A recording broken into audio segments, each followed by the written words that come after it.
Mbak Isa, kalau kita lihat ini kan akhirnya Bank Indonesia memangkas suku bunganya. Artinya kalau dilihat secara total di sepanjang tahun 2025 ini, Bank Indonesia sudah memangkas suku bunganya sebanyak 5 kali.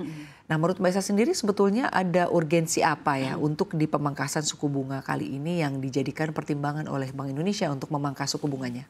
Kalau kita lihat memang sebenarnya sangat terbilang agresif bahkan ya, kalau mungkin paling agresif sejak 2020 ketika ada pandemi ya.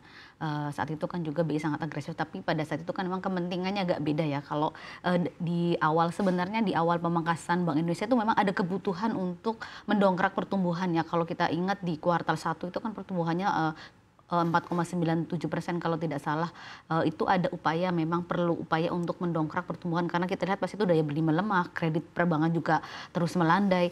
Di sisi lain bahwa kita melihat sebenarnya inflasi tidak lagi ancaman ya, kalau rupiah memang akan sangat tergantung pada eksternal. Tapi kemudian kebutuhannya itu bergeser dari mungkin mendongkrak pertumbuhan tetap akan sangat dibutuhkan oleh Indonesia dan BI juga akan mendorongnya ya, dan tapi ada kebutuhan lain untuk segera memangkas suku bunga pinjaman dan tabungan. Kalau kita lihat sebenarnya walaupun BI sudah memangkas 125 basis point ya sepanjang tahun ini, tapi bunga tabungan dulu ini juga bahkan di deposito level tertentu ya, tenor tertentu bahkan masih sangat tinggi. Artinya tidak cukup untuk menekan bunga tabungan. Kalau bunga tabungan susah turun kan pada akhirnya bunga pinjaman juga akan susah turun ya, karena bank butuh margin. Jadi memang kalau ini tidak segera ditangani, bunga tabungan tidak turun, bunga pinjaman akan susah turun juga.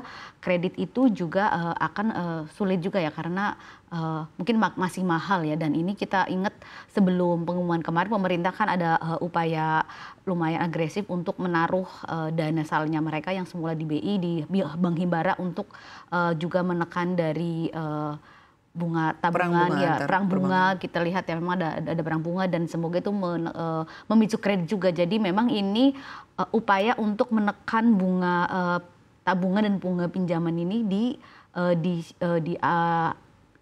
diambil ya, mungkin diserang, maksudnya bukan diserang ya, tapi dilakukan oleh dua pihak moneter dan baik oleh fiskal sendiri gitu, oleh pemerintah sendiri gitu. Jadi Anda melihat artinya langkah Bank Indonesia untuk memangkas suku bunganya di bulan ini sebetulnya sudah cukup tepat begitu ya. Kalau melihat urgensi mungkin bukan urgensi yang terlalu bagaimana gitu ya, tapi artinya sudah cukup tepat ya. Tapi kalau kita lihat ini kan untuk besaran dari BI Rate dan juga deposit facility ini memang sama-sama turun begitu ya, tapi besarannya berbeda nih. Betul. Menurut kacamata Mbak Isa sendiri sebetulnya apa yang membuat besarannya beda? Ini kan kalau kita lihat biasanya ini selalu sama begitu besarannya. Ini memang langkah yang tidak biasa ya. Kalau seingat saya, selama saya mungkin memangku dari fiskal report dari belum pernah, biasanya 25 basis point akan dipangkas dengan yang sama 3 lending, deposit ataupun BI Rate. Sementara ini depositnya 50 basis point ya. Artinya lebih besar daripada BI Rate sendiri. Ini menurut saya memang yaitu upaya untuk agar menekan bunga pinjaman dari bank sendiri ya. Artinya kan kalau deposit facility kita mungkin kelebihan likuiditas bank yang biasanya ditaruh di BI akan mendapatkan mungkin 4,25, sekarang cuma 3,75, artinya lebih rendah ya. Dan kita ingat bahwa suku bunga acuan dari deposit ini kan menjadi misalnya benchmark oleh bank sendiri ya. Kalau tidak mungkin melebihi dari yang diberikan BI, artinya kalau bank menaruh di tempat lain pun akan lebih rendah. Artinya mereka tidak mau berpikir keras untuk memutarnya kembali agar mendapatkan keuntungannya lebih besar ya, karena kalau ditaruh deposit facility kalau dulu 4,25 sekarang cuma 3, artinya memang ada upaya dari BI sendiri untuk memaksa bank memutar dananya itu agar tidak ditaruh di sistem perbankan BI sendiri gitu. Baik, karena ini menjadi tugas ya ketika supply-nya cukup tinggi, ini sudah menjadi PR bank ya. Betul. Bagaimana akhirnya nanti apakah akan disalurkan kreditnya atau mungkin nanti teknisnya seperti apa begitu ya. Jadi bank dituntut untuk mungkin menyerap dan juga meningkatkan demand ya. Betul. Atas pencairan dana yang pemerintah gelontorkan ke perbankan. Mungkin pertanyaan sekarang adalah yang penting adalah mencari proyek-proyek ya, karena sekarang mungkin tidak banyak proyek-proyek yang sedang berkembang dan istilahnya dalam bertumbuh baik ya, dan ini akan menjadi rebutan dari bank-bank sendiri untuk mencari proyek-proyek yang sangat positif dan masih mungkin diminati ya. Artinya akan mungkin perang mencari proyek nih sekarang ya, setelah ada perang mencari dana murah sudah mereda, sekarang saatnya Bank mencari proyek-proyek yang lebih menguntungkan tapi juga lebih luas mungkin ya gitu.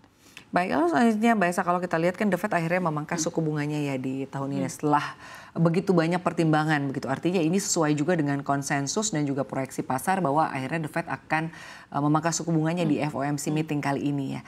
Anda sendiri melihatnya bagi The Fed untuk di sisa tahun 2025 ini apakah masih ada ruang lagi untuk memangkas suku bunganya? Karena kalau kita lihat The Fed nampaknya memberikan sinyal akan memangkas sebanyak 2 kali lagi.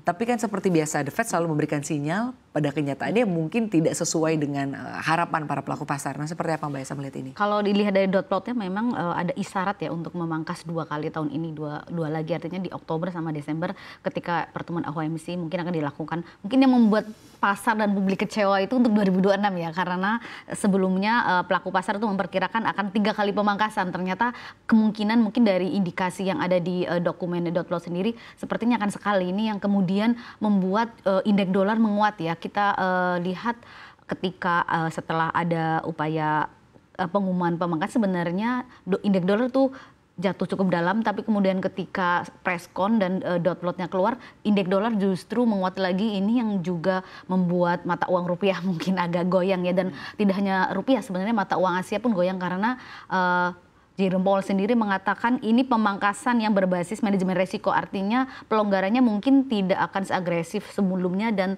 mungkin tidak berlaku jangka panjang seperti mungkin proyeksi banyak orang sebelumnya. Ini yang membuat kemudian investor kembali membeli dolar, kemudian rupiah melemah dan mata uang Asia juga kemarin cukup banyak yang kena hantam dari kenaikan dolar sendiri.